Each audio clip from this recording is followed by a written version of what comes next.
us get into a legacy built on deception and sin by the people in suits holding whistles and flutes. And with these type of people, there's no time for truth. They got money, prestige, riches galore, and they're against everything that we've been fighting for. And they're wanting to crush us cause they love a war. And if the media like them, they might get paid more. But these people, they tend to get carried away. And the proof is the fact that we stand here today. No matter what you said, what you done, you thought you were the people and we were the scum. You had every advantage under the sun, and this blood will run in the sons of our sons. We saw your culture of handshakes, pillars and peers as you plundered your way through those asterisk years. We heard nothing but venom ring in our ears. From the papers to airwaves, it's all engineered to send out a message so loud and so clear. You don't like our type around here, but everything isn't as it appears. Under the surface, the real profiteers can do no more hiding the reckoning's here. Swapping succulent lime now for crocodile tears. No matter what you said, what you done, you thought you were the people and we were the scum. You had every advantage under the sun, and this blood will run in the sons of our sons.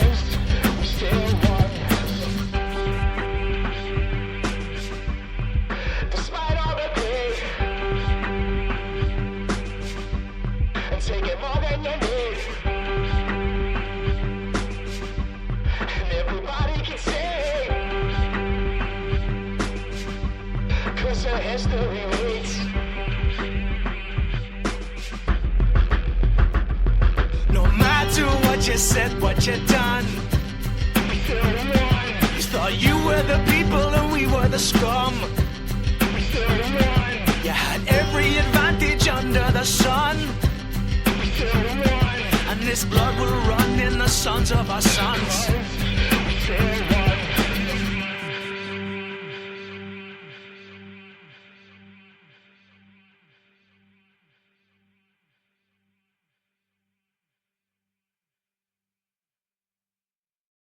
Hail, hail, and welcome to the HomeBhoys Live podcast here on Monday the 29th of December. I suppose this is the HomeBhoys New Year's sort of extravaganza, if you want to call it that. We are back, and we've got a full squad tonight. Do we have a full squad last week or no? We're missing you, Paul, last week. You were over here in Ireland, so we got to catch up with you as well. So we got a lot to talk about tonight. Most of it not good, some of it positive, and of course we got the new year coming up, and talk about our Christmases that we all had, and it'll be the usual, tangential madness, and we're going to end this year the way we always ended, in abject harmony.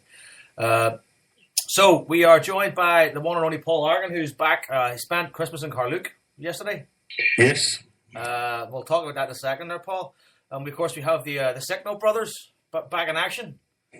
Harper and Jason. Actually, I've got a specialist clip for the two of you. Ready to hear?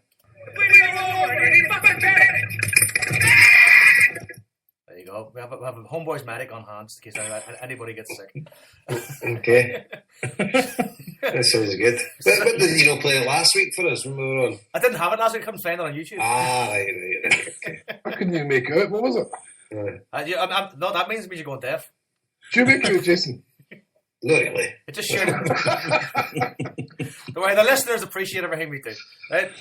So, Jason, you're back. How was your Christmas? Good? It was good, mate. Aye. Yep. It was good to celebrate my birthday along with Jesus, the Lord Saviour. But aye, it's all right. Who gets the more love in your house, you or Jesus? Jesus. And of course, we have Harper back. Harper's here. You've made it. There is a lot of similarities with Jason and Jesus. Like, they both go wandering in the wilderness for days and end stuff. Yeah, we can both perform miracles and stuff. Aye. There's not many people who can sleep standing up. I'm partial to a bit of fish. All good Christmases all around. Hope all the listeners had a good Christmas. It's been fun. I had a good Christmas. I fell asleep during Christmas dinner. That's the case. That's the case. I told you the sessions would come in handy, Joe. Fucking hell. No, I've it's seen one of those, Joseph intense training in the last few weeks. But, you know those days, Christmas, because our house is like the house people come to. Like, we just feel people all day. So it kind of starts at about 1 o'clock. You get the earliest visitor, and it doesn't really end until about 7 o'clock. Right? People keep coming and going and coming and going.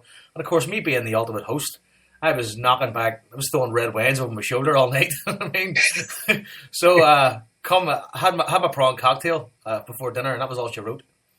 So I woke up then in bed at 11 o'clock and had my Christmas dinner in bed watching film. But that was good fun. It was a good day. I had my wife shouting Santa at 4:30 in the morning. I says, look, I'm not getting up till 6. This is fucking ridiculous. Does Vicky get that excited about Christmas? Eh? You can tell she's really into the old Christmas spirit, isn't she, Harper? You can kind of tell with the Facebook updates. She never slept that night. She thought 4:30 was a decent time, enough time to wait, to then waking me up. I wasn't having it at 6 o'clock. Well, normally, I'll tell you, we're normally hosting the street up. We got the lights on the street. So there's 5 and 6-year-olds going, fuck it, I'm not getting out of bed. Aye, They fucking in there. Brilliant. Paul, yourself, how was your Christmas? It was good. It was over on Ireland, a wee bit different to Scotland, to what I've experienced in the past. You know, folk were opening presents on Christmas Eve. I've never done that before. And it was good. It was good to just go over there and chill out, like, you know. And ended up actually having Christmas Day in Athlone, which was an experience. Because, you know, at least in Scotland, some things are open here. If you need nothing there, zero zilch. Then again, that's Athlone on a Sunday, not just Christmas Day. Aye. And I suppose the only down points was having to deal with bus Erin for a few days, which is undoubtedly the worst transport company on the planet. Without doubt. I travel with them every day. I mean, there's a driver going up, went from Limerick to Athlone, and he was in the wrong bay, and he's ready to actually take off when there's 45 people waiting on another bay on his bus. And he gets off the bus, and then everybody complains, and he said, I'm contracted to drive this bus, I'm not a fucking tour guide. See, that's the level of customer service you can expect from bus drivers in Ireland. I actually have a friend of mine that got called a cunt by a bus driver once for not having change. And he's like, you just call me a cunt. It's unbelievable. Like. I mean, on the way back from Athlone to Dublin, I had the booking on my phone, and the guy was like, what was I supposed to do with this? I said, just look at it. He's like, you'll need to shout out the numbers. I've not got my reading glasses with me. I'm fucking sitting there. There was 200 people behind me in the queue, pissing the rain. And he's like, what did you say again? It was like trying to tell your granny how to fucking time a video recorder, you know? Oh, fuck. It's like, just get me on and get to fuck back. So, see for the uneducated, see Athlone, whereabouts in geographical terms is it from Dublin? Kind of Midlands. South? Middle of the island. Middle of Ireland, all right. It's the Midlands. I've got friends that live in Athlone. That's where Chris O'Dowd is from. You're the actor. Oh, yeah. He was in the IT Crowd and Moonboy and all those films. He's from Athlone, so he is. So Moonboy's set in Athlone round about then, is it? Because I know his cousin Mike, and they're all from Athlone. People from Athlone are dead on, but just Mike from Athlone. Mike from Athlone. Actually, you know him, Mike from Athlone, there will be many of them. Put it this way, I've been here 9 years, right? Once you've been here 10 years, I reckon I'll have met just about everybody in Ireland. That's it, aye. It's a small country, like. We'll talk to you about Paul about the Asterisk Years. Obviously, we opened up tonight with probably the first public playing on the show of the We Still Won song that was written and recorded and performed by me. A couple of nice people saying good stuff on there. That's cool. I seen the photographs from Carluke yesterday, and the organisation looked fantastic. The layout looked fantastic. The crowd was obviously fantastic. And imagine if you're... And I seen the wee clip of the video, everybody reacting to the film towards the end. And it must have been a great experience for you. It really was. I mean, anybody who knows the Carluke boys and Richard Swan in particular, I mean, Richard plans everything with military precision. And it's funny, I met his wife Joanna for the first time yesterday, and she was like saying that she's the absolute opposite of that. And she's kind of one of these people who just likes to go with the flow, which of course contrarily drives Richard nuts apparently. So we're having a good laugh about that. But no, I was picked up at the train station, and picked up with Brian and Martin McCready, who are both actors that people have seen in films like Filth and My Name is Joe and all that. So that was good. Before he got to their place, fantastic. And Richard had been saying to me, I will take you into the green room. And I thought he was just taking the piss. But they actually had a green room.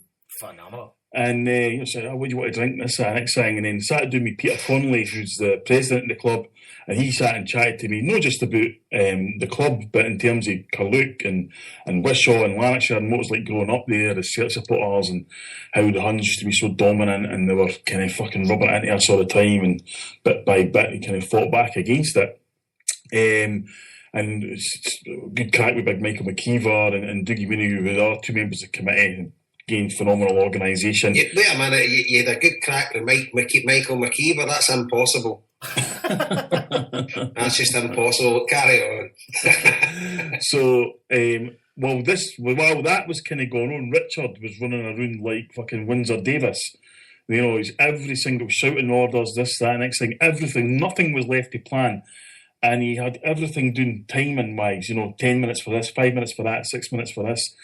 And it just went into that. So then people started to arrive, met like Johnny Mackay and people like that, having a good crack with him. And so things started to kick off. And Richard was kind of MC to begin with. And he did this brilliant thing, which was obviously more Lanarkshire orientated, about how Carluke and Lanark hate each other, and they had called a one-day truce for that day so that they could all come and watch the film and that, and it was good. He had a wee slideshow and stuff like that. And then I was introduced into the room along with the committee. They sat down, they had soup, they had sandwiches, fantastic. And then kind of went back out. There was a wee comfort break, and they kind of had everybody told, right, the bar's getting closed, the lights are going down, nobody's getting to go to the toilet, you're watching the film, and that's it. Setup was absolutely phenomenal. They had 3 big tellies and 1 big screen. Sound system fantastic, no issues whatsoever. So I was introduced in, I brought the European Cup there. That kind of went down well. Done a wee sort of intro where I'd kind of, a few laughs and jokes. Then I talked about how, I'd faced a lot of obstacles and things thrown at me that I never thought that I would ever encounter with something like this, like threats, abuse, finding out I was related to Johnny Mackay, that kind of thing. What a shock for you. So that was good. And then I just sat there, and of course I was kind of sitting at the front, and I still get a buzz for watching the film, even though I've seen it obviously at the screening. And so I kind of got gripped in it because the presentation it was so good and the sound was so good, you could actually sit there and just kind of be engrossed by it. And so then, as it finished, just everybody just erupted and standing, cheering, and all that kind of thing. And Richard came over and he started filming me and stuff like that. I was like, Christ, this is amazing, And then we had a wee break again and done a Q&A, which was very, very good. It was like every Q&A, there was some good questions, there were some fantastic questions, and there was a question for a complete lunatic, but that's just par for the course. So that went on for about an hour and a half, and I was, signing some books and stuff like that. And then before you knew it, it was over. And I think the guys raised an absolute fortune for local food banks. And I think everybody there, I think it was about 140 people there, went there and just got brought. I think it was a tenner to get in, and the value for money they got was incredible. Not just the film or that, but in terms of the food and the other stuff they laid on and the raffle prizes and stuff. And it was just an exceptional day amongst a lot of great people, and I think it was a really good idea to do it, Ken, on the Sunday afternoon. It was sort of 1 p.m. to 6 p.m. Everybody was in the kind of right frame of mind, and just met so many great people, and also met a guy, Thomas Hughes from Edinburgh, actually, who's a huge fan of this show, and sat and had a good chat. Very nice guy. Sat and had a chat with him, complimenting all you guys and saying he never misses an episode and all that kind of thing. And that's kind of probably 30% of everything. Anywhere I go, people come up and talk about the show and ask me questions about stuff that we would talk about in here rather than the film or any aspect of that, which is it's fine as well. So it was a fantastic day in deepest, darkest Lanarkshire, and I always think, I always forget just how deep Carluke is in Lanarkshire. When you're on that train from Motherwell, and then it's like